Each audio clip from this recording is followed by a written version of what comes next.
Okay, so the first thing, a lot of people are asking, where have you been? And so I think I'd be doing everybody a disservice if I didn't mention that out the gate. I always find that question weird. Where have I been? Does it mean like physically where have I been, or industry-wise where have I been? I'm assuming, because obviously they never know where you are physically. They don't live with you. But there was a time where we could account for your whereabouts just because of your profile and your presence. Yes. And then there was a number of years where it seemed like you'd taken a step back. Yeah. Yeah, for those times I was at home, living, enjoying the finer things in life, which is peace, tranquility, and family. Yeah. That's it, man. There's nothing much to it. What forced you to that decision? Or was it a matter of, you know what? I made enough guap, sing trendy, let me fall back. Can one ever make enough guapsies? I don't know. You gonna tell us. You gonna tell us. It was a life choice, really. And I think the universe kind of put me, on a pause. A few tragic things happened, which we'll go into later on. Yeah. That made me reevaluate life and kind of think, there has to be more to life than this. Yeah. Okay, so I suppose the reason why everybody would have been asking is because you had a very strong following. Had? Well, I don't know if you still do have it. We're going to see. This is your first show in a while. If you get there and this thing is empty, you know what I mean? God, no. This is why I'm trying to help you. I'm like, let's interview this guy, Shane. I think he needs PR, Eugene. So that's the first thing. Yes. The second thing, a lot of the things that comedians ended up doing were things that you were at the forefront of, right? So even here at Kaya, to have a comedian on air was something that, as far as I remember, you started. Yeah. With Uncle Bob. Yes. It actually goes way before. It was with Khomotso. Okay. Back in those studios, La Payan. Yeah. Yeah, then we came over here. But I have to give credit to Greg. Greg had the foresight to think this would work on radio. And I was very skeptical. And he said, look, yeah. And then I came on and then it happened. You see, and then obviously you did your shows. Yes. Endorsements started rolling in. Yeah. All of these things that require a perennial presence, if you're going to carry on, I suppose, being in the public eye and making money out of it. Yeah. So then people always wonder, why would somebody walk away from that when it would seem that you're having a good time? I think for me, when I started doing comedy, I never wanted to be famous. Yeah. That's the saddest thing of the whole thing. Because when we started, the only type of social media there was Facebook, Yakumbula now. And then they came the Twitter lifestyle, and then obviously there was the radio show, and then there's the endorsement. And then I kind of felt my life getting out of control because I'm a very private person by nature. So when people wanted to know what was going on, and when I'm talking about people, I'm talking about the media, it put me in a bad place, and I started losing footing of who I was. I didn't enjoy it at all. I didn't understand that fame came with doing what you love. For me, those two were never associated. And we as South Africa, I think what we suffer from the most in this country as people in the limelight is bad management. Our lives outside of what we do is never managed. We're left to our own devices, and I think it got the best of me, and I thought to myself, before I lose myself, let me just step back. Okay. We're joined in the studio by Eugene Khoza. He says it's the first interview he's done in like 6 years. Yeah. Already I've caught him in a lie because I've discovered that he was actually at Gareth Cliff's studio. I never count anything that I do with Gareth as an interview. Why not? I like talking to Gareth. Oh, you don't like talking to me? No, because we've never spoken on air. We've never spoken on air. So I agreed to this purely because I knew that I would enjoy myself. Otherwise, I would have said, I would have said, okay. Dololo. Okay. Now, on a serious note, if you got any questions, you can give us a shout. The number is 086 000959. Hit us up on WhatsApp as well, 0636880959. Eugene Khoza in the studio. We're also going to find out if he's still funny, because that's another question that people ask. Are you still funny? Can you lose your funny? Joined in the studio by the one and only Eugene Khoza. And already people are asking me about the skit you did with Bonang and Trevor. Every dog has its day. And funny enough, what people don't realize, I was there when you were recording the thing because we're all recording it together. I know. Oh, man. It's a long story that maybe we'll get to. Yes. But now let's just dial back because we got some voice notes, and here is the first. Hey, welcome back to the great Eugene Khoza, man. I think the last stand-up I saw of him was at the Blues Room in Sandton back at Village Walk, when Village Walk was Village Walk with the comedians. Other than that, it was just those fairies moonwalking in your mouth type of jokes that he was doing for ad companies and stuff. But yeah, good to hear his voice back, and yeah, nice one. I'm coming to his show. Okay, so maybe let's get that out the way. When is the show? Where is the show? Funk Bar. Where is Funk Bar? Okay, yeah. Tomorrow, Wednesday and Thursday. Yeah. And then we've actually come up with a residency. That's where I'm going to be for the next, until the rest of the year. I'm going to do 2 days, last Wednesday and Thursday of the month. I'm going to be there. And then I'm doing Fire and Ice in Pretoria, Menlyn, on the 30th of July. Yeah. And then in July, I'll be in Cape Town. So generally when people see somebody who hasn't been working a long time and then they start working again, they go, it's in Pelili Mali, what happened? I just missed it. Yeah. I didn't even do comedy. Last time I did comedy was when I went to Australia, did the festival there. Yeah. Went to LA and then went to New York. And then I came back and then it was lockdown. Yeah. And I wanted to do more comedy. But I told myself, I'm never going to do comedy until it's normal again. I never wanted to watch people laughing with masks on. Yeah. Yeah, what? Or maybe do a show virtually or anything like that. No, I never wanted to do any of that. So I said to myself, I'll wait. And I wanted a spot where it felt like a club where I can reintroduce myself to myself, if that makes any sense. Why I chose Funk Bar is because Samoka is a great guy, is a great promoter. And it also is very small and compact. So it feels very intimate before I go and do bigger shows. Now, this is a funny thing that I only grew to understand once I was hanging out with comedians, right? That you guys prefer intimate setups, actually, than, somebody going out there and doing an arena. And for me, as a layman, I would think he wants as many people as possible. Yeah. I don't do gigs. Humble squire, ne? No. I, for myself, I speak for the downtrodden. No, I that don't. Time, I at never. The Grammys, voila. No, I didn't say that. I was saying I'm a layman now, but Grammy. No, in the comedy space. In the comedy space, I'm not a performer. But when I used to play in clubs, right? For me, if the club was packed and big, you were winning. That's a gig you wanted. You didn't want an intimate setup. I think what people take for granted with comedy is ego-based. Yeah. As humble as we might behave or try and be like, Oksala, we want people to appreciate us. But the funniest thing is the best moments in comedy is the come-up. When you don't know what's going to happen next. When you walk on stage and you're not sure if the audience is going to laugh or not. Those are the best moments you can never get back. But as soon as you're famous and there's 500 people, 1,000, 3,000, 4,000 people, you know what to expect. And that kills you. That inside. Now you start being on autopilot. I doubt there's any comic who's doing big crowds and is still present in that space whenever the show is happening. In fact, you look forward to what happens after. So you'll want to have your friends around. You'll want to have a routine. You want to have that Coca-Cola as a reward for yourself after you've done the show. But the come-up, Sizwe, there's nothing better than looking at an audience and them thinking, please die. And then you're going, let's see. In comedy circles, they don't mean die as in literally keel over and stop breathing. Oh, they don't? Dying in comedy circles means nobody laughs at your jokes. So you get on stage, then it's crickets. Yes. That's what dying is. So when he speaks about that, he's not saying people are wishing death upon him. Although maybe there's some are, I don't know.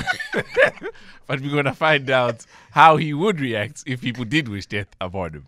It's Kaya Drive on the streets, on the air, we everywhere. Send us your questions. Eugene Khoza in the studio with us. It is Kaya Drive. We're on the streets, we're on the air, we everywhere. Eugene Khoza is our guest in the studio this afternoon. And we're having a discussion with him since it seems like he has been on a sabbatical. So some people have questions for him. We've got some voice notes. Here's another one, Eugene. Hello, Sizwe team. I remember, I think 2011-ish. That's how long I've been with this radio station. 2011-ish, when he was still doing a show with Bob. He would do his comedy stunts. Now, what I want to know is, would Mr. Khoza ever reconsider co-hosting a radio show? Would he ever come back to that scene? Just wanting to know. I'm glad you bring that up, Mobulawa. And let me tell you why I'm glad.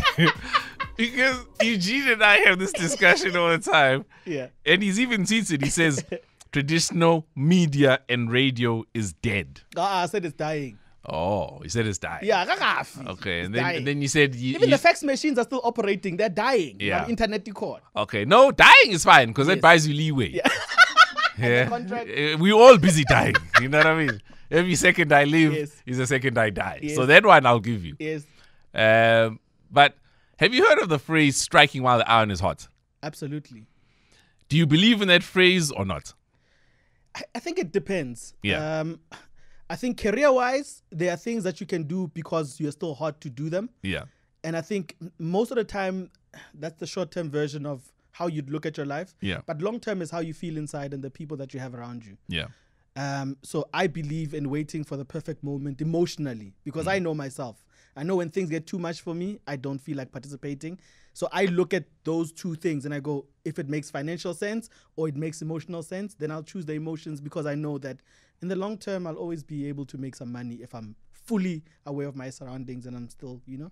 So then, what does comedy mean to you when you got into it? Was it just a matter of, okay, I'm funny, let me try it? Or is there a deliberate ethos that you live by when it comes to comedy? I've never considered myself funny. Yeah. At all. I've never considered myself funny. In fact, the first few people that thought I was funny, I can even name from the top of my head. It was a friend of mine. We lived in the same apartment building. His name was Prof. He had a friend of his that he worked with, and his friend happened to be Trevor Gumbi. We met a couple of times, and Trevor Gumbi said, come to Horror Cafe in Newtown. And I went to Horror Cafe, and I met Kiriboni Mulaudzi, who owned Horror Cafe comedy nights. And he said, jump on. And from that day, he said, jump on again the next week and the next week and the next week. And I kept thinking to myself, when are these people going to realize that I'm not funny? And they kept on saying, yeah, whatever it is that you're doing, keep doing it. And that's how I approach comedy. And I think that's why I can walk away from comedy when I feel like it and come back to it, because I feel like it's never something that I've used to get somewhere. Okay, so Right? maybe you Does it make didn't think sense? maybe you didn't think you were funny in the beginning. Yeah. But surely after standing in front of thousands of people as you have multiple times and they always laugh, then surely you must think, okay, maybe I am funny. Nope. Then what do you think it is that gets them to laugh like that? I think at that moment we are finding a connection, and I always think to myself, one day the connection is going to go away. And I think it's been the biggest fear of my life, is one day realizing that maybe I'm not good at this thing. But I know that I am. No, and that may happen. But You're funny, correct. I don't think I'm funny. No, look, the connection may go away. Yeah. But I'm saying right now, in the Yeah. moments where you are making people laugh, Yeah. surely you've got to acknowledge that at least there you are funny. Look, I find myself laughing during my own stand-up shows. Yeah. I'm doing it for myself. I'm having a good time. And I can tell you now, Caesar, if there's someone sitting in front and what shirt color they're wearing or what hairstyle they had, I can never tell you. Yeah. I don't remember because I'm there having a good time by myself. It's thoughts that I have when I'm by myself, things that I do in the car, in a plane when I'm traveling somewhere, and I do them when I'm on stage. And I feel like if that's what people think is funny, I'm good with that. Are you able to watch other people and then find humor in that? No. So you think everybody else is not funny? No. I think they're funny, Yeah. but I'm envious of the crowd finding them funny because I don't see it. Does it make sense? Yeah. Yeah, I don't see it. I hear someone being funny, but then I'm like, I wish I could get it. I wish I could get it at that level where they think it's funny. And I feel like that's the most deprived I am of my own craft, is the fact that I've traveled so many places and I've watched people perform. And all I can say is technically, you're good. But funny, I struggle finding someone funny, if But that now- makes any sense. What does technically you're good mean? It means that you did all the preparation before you jumped on stage. You tied your shoelaces. You cut your hair. You chose that color shirt to wear. You chose where to position yourself on stage. You chose what to say first. The first thing that you did when you lifted your eyes from looking at your shoes to looking at the crowd, it was when it was game time. For me, those little intricacies are what defines funny. Everything else in between, if funny was universal, it would have been the same. Yeah. So because we have so many genres and so many points of views, it can't be the same. It has to be the technical aspects of the funny that make us love a certain comic. It's the way they make us feel from the first time we see them on stage before they even say anything. Okay. Now, everything you've just said to me, right? Yeah. lets me know that you take this very seriously as a craft. Yeah. And so perhaps you are not as blasé as you may try lead us to believe, right? It's not just a matter of, I wake up, I have fun, and then I make people laugh, right? Yeah. Because the first question I wanted to ask you, and I just wanted to wait until this moment, if you didn't feel that you were funny, how would you have been comfortable to get people to pay for your non-funniness? Like if I didn't think I was good at radio, right? And I didn't think this show was worth listening to, I'd feel very bad for the fact that Kaya pays me, first of all, to be here. And I'd also feel even worse for the fact that people sit and they lend me 3 hours of their time. At the height of that feeling was when I was doing a lot of one-man shows that I've recorded and never released, is I want to entertain doing free shows. And everyone around me told me, it's crazy, it's insanity because it will collapse the market. Because you can't just say to people, come. And I said, okay, they can pay and then they'll get their money back. They said, no, it doesn't work like that. That shows you how much guilt I felt at showing up somewhere and knowing that what I do, I would do absolutely for free and to anybody and for anybody, but people paid for it. And I feel like that level of commitment that all the guys that started comedy at Horror Cafe back then, and I'm talking about Trevor, Gumbi, Noah, and Gidiboni, all of us who came from that school, we loved it so much that we would wait outside Horror Cafe for taxis to come at about 12 midnight, and we still had to get to Pretoria or Midrand. That's how much, and we still came back for more. So Dave Kibuka as well. He literally worked for decades almost for free. Yeah, so the technical aspects of it for us, it was always the fun part. It was the stuff that we would discuss. And when you go to New York comedy clubs and you'd see super famous comics discussing those things over a beer, then you're like, oh my goodness, I got it wrong. Because I always thought if you're funny enough, you'll become famous. And when you're famous, you'll get money. And when you get money, you become funnier. But it wasn't the case. In fact, the more famous you become in comedy, the lonelier it becomes. Because when you do one-man shows, you are by yourself. It's called a one-man show for a reason.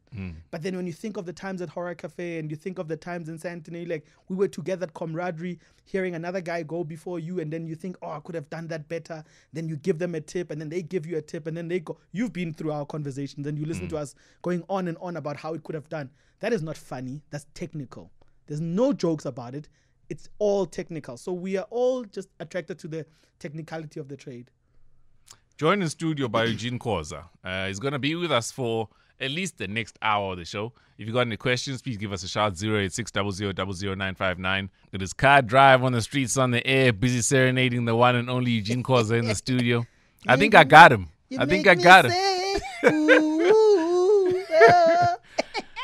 Oh, man. So Uncle T just sent me a text now. Yes. And he said, you've got Comedy Genius in the studio right now. I'm one of the people that was hurt by a sabbatical. I hope hearing him on air means he's back on stage soon. To which I responded, tomorrow, Ziyakhala. As soon, nje. Ziyakhala kusasa, he's back on stage. But the question is, are you still funny? I think we've answered that in the previous. You never thought you were funny to begin with? Never thought. Never. But okay, so then I've got something to say. Oh. Yeah, that's the difference. Yeah. I feel like I've got something to say. And I was having this debate with a friend of mine, and I was saying, the fortunate part about South Africa right now, and especially after COVID and pre-COVID, was South Africans got exposed to stand-up comedy at a level, at a higher rate, like Slibs I like to say, at a hyperbolic chamber rate. Mangenela Payana, and we're consuming comedy at a fast pace to a point where our audiences now know the genres in comedy. Before, they never knew. Yeah. Before, you would get rejected just because you were doing a different style, and people would be like, "How easy? Just say it like this." They're like, "No, there's a when just because you don't know." And crowds like doing that after the show.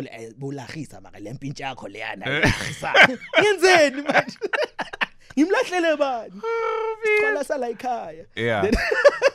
So I think people now have consumed comedy enough to know that there's styles. Yeah.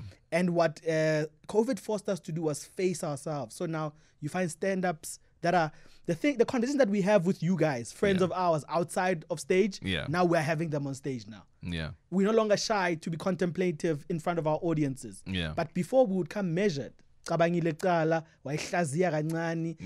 out the crust, and then you're like, okay, tingene fine polished. Yeah. But right now, we're just being honest. We're putting ourselves out there. The world is different now to when last you were on stage. Yeah. I'll use the term woke. Yeah. Even though it's not what I would have ideally liked to have used. Yeah. But essentially, when you're speaking about social awareness and social responsibility, people hold you to a higher standard now in terms of what you are able to say. Absolutely. Right? Do you find that to be an impediment, or do you find that to be a challenge? I feel and like by challenge, I mean a good one. I foolproofed myself from being cancelled right now, 13 years later, because my daughter Butle is 13 and she helps me. Yeah. From being cancelled, because I say things to her and she was like, if people heard this, you'd be cancelled. Yeah. So my cancel radar is fully functional right now. But I also feel like we can't be so sensitive that we don't want to hear things that are true. Yeah. And that's the difference. And when you look at stand-up in the world, Dave Chappelle can say it one way, and then Ricky Gervais can say it another way. But they are saying the same thing. But Oksalayo, we're going to have to hear what we don't want to hear. And stand-up just, unfortunately, it's not a news bulletin. It doesn't happen by force. You're doing it on stage to people that want to hear it. And if they want to hear it, they'll come hear it. If they don't want to hear it, I mean... So I know it's difficult to say this because you are just a distributor of the material. Yeah. I suppose so well. I would have been... Yeah, I would have been the consumer if I came to a show, right? Yes.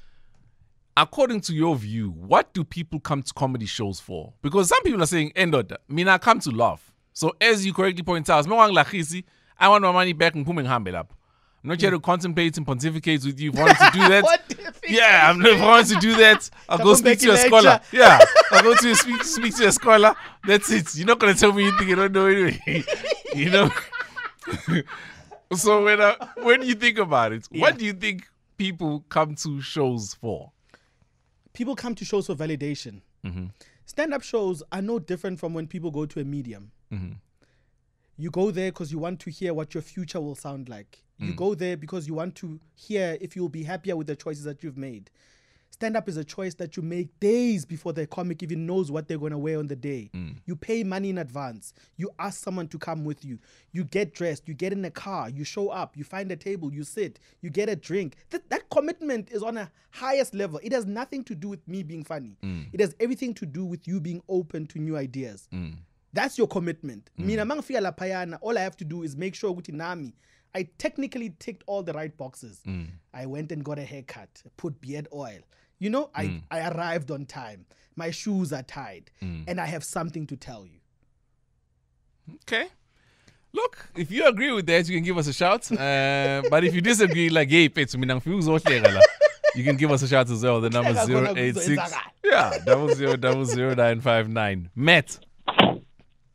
Hey, Susan. Kanjani, baba?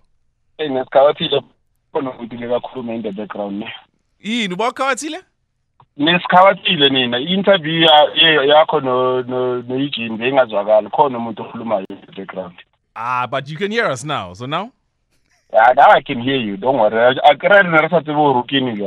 Yeah. Listen, my question is quick and I'm just going to be brief. Well, now, when a comedian steps on stage, they are technically prepared, and sometimes you just don't get the jokes, you don't find them funny. Yeah. My question is, somebody like Kagiso Lidira. Yeah. Would you consider Kagiso to be funny? Absolutely. And why would you say that? Do you feel his preparation is different from any other comedian? Yeah, I love Kagiso's mind. But wait, maybe Matt, let me ask this, because Eugene and Kagiso have a personal relationship. Yes. Where now, it sounds to me like you don't consider him funny. Is that correct? Who doesn't consider? No, actually, one of your producers, I had a little bit of a chat with them. You know what? Yeah. I think Kagiso is one of the most prolific, most funniest people I've ever seen on stage. Yeah. The one time I saw him at Blacks Only, he was hosting, there was Basket Mouth and everybody else. And then after that, there was David Kau hosting the show most of the time. That guy would step on stage without saying anything, just looking at the crowd, make us laugh. Yeah, because he does look funny. He looked even funnier before he fixed his teeth even. Before he even opens his mouth, he's already funny. Yeah. Because he would step on stage, look at himself first from toe to head, then look at us, and then start opening his mouth, and he would kill it. That is why I specifically picked Kagiso out of... And I haven't seen Kagiso perform in the longest time. Yeah, but that is why I specifically chose him to say, I just wanted to hear from Eugene when he talks about being technically prepared and then you step on stage and you don't do the thing. That is why I said, okay. Well, you've answered your side. Let's let Eugene answer his side. I love Kagiso. I think technically he's very sound. He's very measured. He's very smart. He knows what he's doing. And one thing that I learned from Kagiso from when I started doing comedy and spending time with him and talking to him in those brief moments is you must never let this thing take control of you. He was one person who knew when not to get on stage and when to get on stage. In fact, I think now I match him in the levels of times people ask us, when is your next show? Because every time I would hang around him, people would be like, Kagiso, when is your next show? Now I hear, Eugene, when is your next show? So I'm like, yeah, I learned from him. And his production mind, I think he inspired me in a way to get into production, which is something that I explored only 3 years ago now. And I'm finding joy in it because I understand that visually what I want to see and what technically what people want to see on stage, you know, they kind of have a middle ground, and that middle ground is the visual arts. Okay. Now, you know, I like what you just brought up now about, I guess, creating demand for your product. Because when people see you everywhere all the time, they don't have a chance to miss you. Absolutely. Right? Yeah. And I gather, especially from the first hour conversation, that was by design, but also by circumstance. You mentioned a tragedy that forced you to look inward and kind of stick to yourself a little bit, right? Tell us about that. 5 years ago, my son, who was 3 months old, passed away in his sleep. Woke up, it was nothing. Went to hospital, and that was it. And I think from that time, my world stood still. I think if it wasn't for my daughter, I would have fallen apart. And I contemplated doing silly things to myself. You know, and when I looked at my daughter, I thought to myself, I can't do this to her. At that time, I didn't feel funny. You know, there's one moment in my life, the entire time, I knew I didn't think I was funny, but at this time, nothing felt funny. Nothing felt normal. And I felt like a restart. I felt like the universe kind of forced me to pause and use those 3 months that he was alive to give me consciousness and to give me awareness and to appreciate every little moment. And then from then onwards, I never took anything for granted again. And I think I spent the better part of that 5 years being involved in my daughter's world, you know, understanding who she is, her likes and her dislikes, which I think had he still been around, I would have never taken the time to appreciate that kind of stuff with her. And then a few years later, Bob passed away. And when Bob passed away, my world again fell apart because we hadn't spoken in 2 years. And there was so much I wanted to say to him, but I didn't take the time to do it. I didn't reach out and call him, you know? And I felt horrible. And on the anniversary of my son's passing, which was 5 years in August last year, in that same week, a good friend of mine who's been my best friend for the last 11, 10 years, the guy who got me onto television, who got me to go to Australia and watch Just for Laughs comedy, Moigwa, passed away. Then again, I thought to myself, Sisulu. Yes. Then again, I thought to myself, there has to be something, you know, tragic here happening in my life. And what am I not being aware of? And I thought to myself, I have to start paying attention to people that I care about. I have to text them enough. I have to call them enough. And I have to be present enough.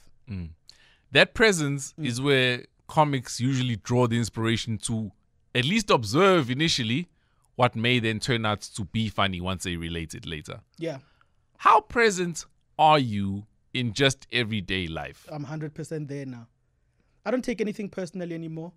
I also don't keep things, whether materially or otherwise, I don't keep things in anymore because I've realized the burden that we sometimes give is to ourselves, you know, and then we look around and we project, why are people always asking me for this? Why do people always demand things from me? It's because you're carrying it around. But right now, I've never felt lighter. And I took the decision to move away from Gauteng. And it's something that I never thought I'd have the courage to do. And I live somewhere else now. And I look at the ocean every day. I wake up to it and I go walk and catch fish and look at life, you know, and I feel happier. Joined in studio by Eugene Khoza. Very different man to what you may have been accustomed to, let's say, 7 years ago. Back on stage tomorrow evening. We'll tell you about all the shows happening until Friday. And then there's more shows that are coming as well. It is Car Drive. If you got any questions, give us a shout, 086 00959. On the air. Well, not necessarily the music, but definitely back to the interview. And I suppose the way people are reacting to the interview you have with Eugene Khoza, who's in the studio with us, I guess your voice is music to their ears. Before we went to traffic and took the break, somebody asked, what advice do you give to young comics? Just be yourself. And I just want to add to that as well, because it brings us back to a discussion we had earlier on about striking while the iron is hot, but we didn't delve deep into it, right? I don't think it's an exaggeration to say at some point you were definitely the number one comic in the country, right? When things are going that well and you then take a leave of absence, it creates a vacuum that can be filled by someone else, right? And then with time, obviously things change and you may find yourself grappling to keep up with where it is that you are. And also you find that the industry as a whole has changed, right? So my view of entertainment in South Africa, it obviously goes through phases, but right now may not be the greatest for domestic entertainers. International guys, they're killing it. The Black Coffees of the world, Trevor Noahs of the world, Major League, Tusom Bedus of the world, Major League Gardens. You know, even with DJing, there was a time where I knew for a fact if you're DJing, you're holding at least 15,000 an hour. These days, 1,000 an hour? Easy. These days, if you had the profile. Okay. These days, I don't think the rates are that big. But maybe you can call and correct me. I haven't been in the club for a long time, right?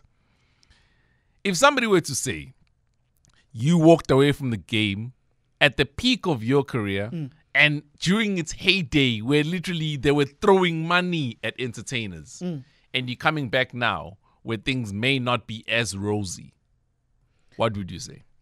I would say comedy is where it was supposed to be 10 years ago. The comedy bubble was always going to burst at some point.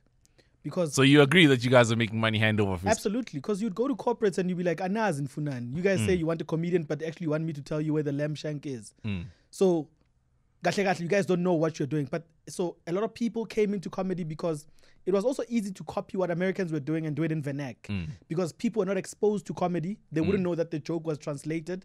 Mannerisms, timing, even the bits themselves, they were translated. And I had this conversation many a time. I said the comedy bubble is going to burst. And what's going to happen is when the comedy bubble bursts, people will be forced to look at what comedy is because they'll be seeing it from outside. Then they'll look at inside again and go, and like, this was not comedy after all. And I'm blessed enough now not to be beholden to comedy when it comes to my income. So I'm not doing it because it fosters my lifestyle, it sponsors my lifestyle. I'm fortunate enough to be able to do it because I love it. That's why I'm able to do a smaller room and do it twice. And because I still feel like I'm not looking at the ticket sales and thinking if those ticket sales go through, they'll be able to afford me. And I feel like, I've been given a restart from the gods, man. It feels like the first time when I started doing comedy where I didn't know I was going to get 60 Rand with that handshake or not. So I feel like I'm being tested and I'm being called on my own BS to see if I really love this thing. And I often notice that comedians, for the most part, bear the most burdens. The people that we've seen commit suicide because of depression, some of them have been comics. And people that were making us laugh literally up until their last day, even, you know. Mr. Robin Williams, you know, that's the best example that I can think of. I would have never thought that guy is depressed. But same thing, what people said about Anthony Bourdain, which is my icon. I love Anthony Bourdain. I love his outlook. I love the kind of television that he made. All of his chef friends say he was the jolliest person. He was the most helpful person. He was very contemplative and he struggled a lot with substance abuse, but that didn't stop him from creating great content. And what we sometimes don't realize from people who are suffering from depression and mental challenges is they hate making other people feel depressed. So it's not a front that they make other people happy. They know what it feels like not to be happy. So whenever they're around people, they try and make them as happy as possible. So it's not a front and it's not a cover. And I often hear and I see when someone has committed suicide and then people have so many things to say about, and I'm like, you don't understand what they went through. I don't think it's an easy decision to take yourself away from loved ones, especially if you're living a life of torment mentally inside when people around you are saying, you've got a great car, you've got a great family, you've got a nice house. And see, you know better than anybody. All of those things are just there. Your house is somewhere now. You are here. The car is downstairs. You are here. So I'm interacting with you. Your co-hosts are interacting with you. So all of that, if someone looks at it and goes, "Sees, how can you have a bad day? You've got a nice car and a nice house." You go, you won't understand because you don't have it. But because I am here, when I come to the radio show, I try to make everyone around me feel an inch of what I feel when I have the things that I've worked so hard for. And I guess that's the altruistic part of what we do, right? We show up for people that are feeling like, you know, this job was horrible, and they get into the car, they turn on the radio, they hear you play the music, they become reminiscent and they laugh, and that's what you are doing this thing for. You're not doing it for the money. And I feel like COVID called our BS on people who are in the arts. I see people now who have been fired on radio shows, and I say to myself, are you sad because you won't be able to fulfill what you were doing for your audiences? Because if you were, then you're a liar. Because you can always go online. You can always do a podcast. If communicating to your fans or people that like you was always the driver, then you can always do this thing outside of the station, right? But if it was about money, then be honest with your fans and just understand that also your fans went through a lot during lockdown. A lot of people lost a lot, and they still had to listen to people who seemed like they were doing well without an ounce of humility or a bit of pity to the anguish that people were going through. And I think we just owe the people that a little bit. Just give it back. And so how much of that then affected your personal and business relationships when you were going through it and you felt like, you know what, I'm going to step away for whatever reason? Yeah. Because obviously you create an ecosystem around you where people benefit. Yes. And once you take away that benefit, some people may feel some type of worry about it. Absolutely. And people make no bones about letting you know how they feel about losing the benefit that you provide for them. But I guess it's something that you need to do. They always say once you've been through the hardest part or the one thing that you fear the most, you fear nothing anymore. And I remember one estate agent once told me, Afrikaans lady, she was like, you know what, Eugene, if you look at the house, you can never build a house that's ultimate. Everyone has built a house that's ultimate and has sold it before. Then I was like, whoa. So what do you mean? She goes, nothing is permanent. So enjoy the things that, if you have a swimming pool, swim in it. If it comes a time where you must let go of the house, leave it and move on to something else. And I feel like if it wasn't for that, I wouldn't have cultivated the friendships that I have. I think of the stuff that I do now in production. I think of the stuff that I do now in corporate. All of it is in sync with people that I enjoy being around. And that's one thing that I never had 7 years ago. I always felt like a one-man band and I'd burden myself with the responsibility of fulfilling everyone's needs, whether it be the work that I do on stage or the corporate work that I used to do for the bank or the radio show. I always felt it was a burden, right? But right now I shoulder my burden. I've got a business partner in everything that I do and I love it. Joined in studio by Eugene Khoza. If you got any questions, you can give us a shout, 086 0000959. I thought maybe we were going to be with you until just the end of the 4 o'clock hour, but I think you can stick around until the 5 o'clock hour as well. I'm going to be eating purity. Maybe you can indulge with me. In this car drive, we're on the streets, we're on the air, we everywhere. And it is finally that time. 3rd hour of the show. Still got Eugene Khoza in the studio. And go yesterday, round about 24 hours ago, we had a discussion about everything that I guess kids come with, including being broke. In that conversation, Sandman let us know that sometimes the missus will just have the baby food. She likes purity. I chimed in, I love purity too. Julia Joseph, for some reason, thought I was joking when I said this. And she's like, no ways, I'm going to buy it for you. Then she went and she got it. So here we are. The flavor that she got was yogurt and mango. Yuck. Man, it definitely tastes good. I'm going to be eating with my mic turned on, so you know, Uti, I'm not joking. No, I'm eating yogurt and mango. But Eugene... What happened to the pear? He says the pear is great. I agree. Apparently, the pear is the greatest one. Yeah, is this true? Yeah, Pella, that's where all ANC people learn how to steal. How? Really? Hey. One spoon. Yeah. The next thing you know, government. Wow. So let me tell you. Sandile knows this. Yeah. I'll tell you this flavor that I'm having now. Yes, yogurt and mango. Yes. It's not disappointing, eh? Really? Yeah. It's tasting good. Purity. Those are the COVID disappoint. baby flavors. It's been a while since I had purity, you know. Yeah, but don't have a COVID. I just turned 39. So, but I'm glad that you brought up politics because, yes, Doctor, there's been a lot happening in politics since you left. Shinjo President, what's your take on this thing while I enjoy this purity? Hi, Mina, right now, I'm just happy of how the Gauteng elections went. I'm a big fan of Panyaza Lessufi. Yeah. I'm not a big fan of the ANC, by the way. I'm just a big fan of the guy. Yeah. The guy just does things. He makes things happen, and I like that for him. And as far as everything else goes, I think we got the country that we deserved. Hey. Yeah, no one forced us. And to the people, so wait, before we get to the country, Yeah. to the people that say, even in Gauteng, the Yeah. ANC, hambile. By 2024, Yeah, vele, DA. it's gonzos. It must Which one, happen. Jay? Yeah, it must happen. It But must. it's, nyazi DA is anan. Nabelu. Yeah. Yeah, But manje- nangale logo. And I'd hate to sit here and defend any one particular party, right? Yes.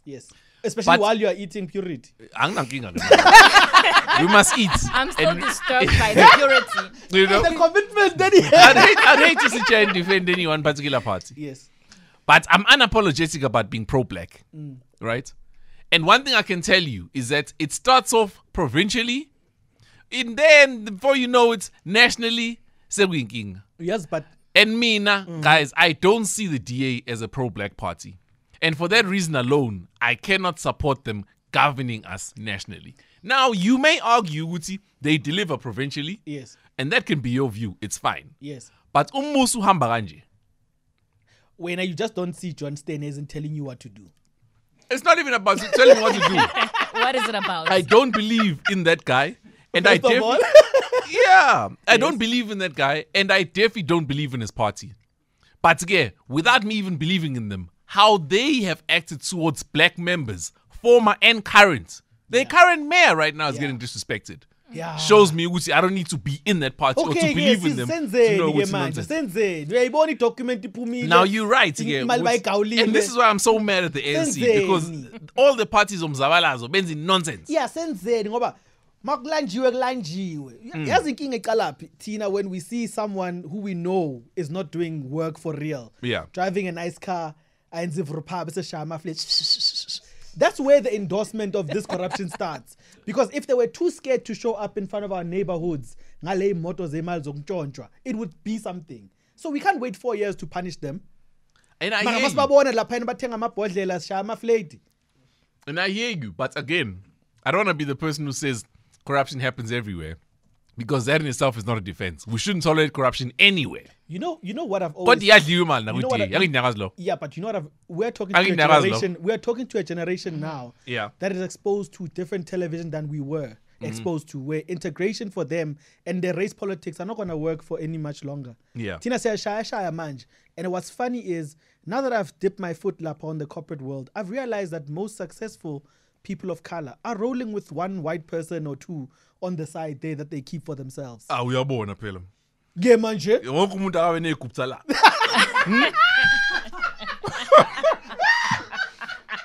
Wonke umuntu akabe negupta la. Ushonyethi nangu. Ew, uma kusho wena. Unayo. Unamagupta wakhe naye. So siyayidinga right there. No, Siyayidinga right there. Gadala. On a serious note, obviously integration is a great Yeah, thing. so we must actually what we should be And- fighting for now is integration. Yes, and I'd love for our country to be unified. What I'm against is us fighting for unity at the expense of black people. Yes. Because until we rectify that, then no unity can occur. Yeah, but now we must fight back, Nat. Yangit, you must go to the ballot boxes there and choose. Sometimes we must not choose emotionally ngale blackmail apartheid. Now we must choose. Do you want the lights on? Do you want dustbins picked up? Do you want police patrolling your neighborhood? Do you want all of this? And it's sad because once we start making a little bit of money, we start realizing that our safety and security comes first and convenience more than anything. Then we move into these neighborhoods. We buy these houses that were previously owned by certain people. But when you get to that neighborhood, you start voting another party that doesn't deliver services. And next thing you know, Houghton looks like Yeovil. Yeah, look, let us know what your thoughts are. Mina nje kodwa ngifana lokuthi awu nanku umusu ngathi uzohamba. Uhambe. Hey. Oskido no Ami Faku. Imizamo. What music are you listening to right now? Yo, I listen to a lot of weird music. Yeah. I think inside of me there's an old white man. Because We can My see, and he's playlist- trying to break out. You can tell by the my beard. playlist is very Yeah. Somebody said you look like Yusuf. I said, yeah, Zisha vele. my playlist is very weird. My playlist is very weird, Caesar. So I listen to a lot of things Okay. at the same time. So yeah. But I'm enjoying everything that's playing now. So Okay. having such a good time. Thank you.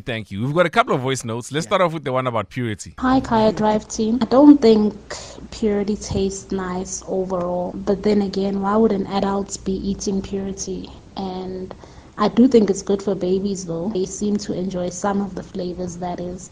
But then again, we'd need a talking baby to confirm that, right? And now I'm saying you've got the talking baby in me. That's very smart. I like that. That was very funny. That's it, but right we need there. a talking baby. Logic dictates we need a sample from the sample group. Yeah. Hi, Sizwe. Hi, team. Hi, Eugene. Sizwe, a friend of mine, to this day, we still use the phrase, even me. Even me. Eugene, I love you, babe. And yes, we shall be at your show. We've known about it. Love you. Ntokozo Zulu on Twitter saying, Eugene, besicela enye show at East Rand. Pretty please. What Okay. planning at East Rand? East Rand will make a plan, but I do know that in Pretoria is happening on the 30th of July at the Fire and Ice Hotel in Mendlin. And the 4th and the 5th, I'll be in Cape Town. And then, we'll try and do the East Rand, Okay. But Here's- sengikhona manje ungakhululekani ungasabi nix. Sengibuyile. If ufila ngathi uthukiwe ebusuku lelo uyi1 ugesi ucimile ngicabange. You back. Ngikhona for wena ngeke ngiye ndawo.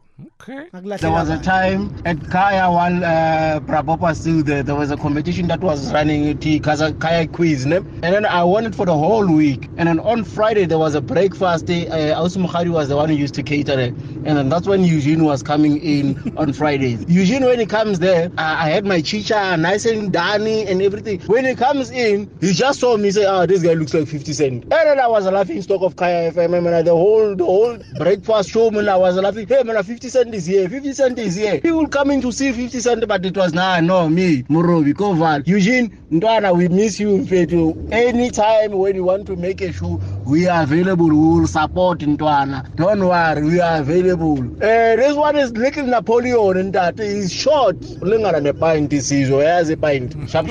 Eugene, we love you, Ndwana. Okay. Nah, thank you very much. Go back to the thing now.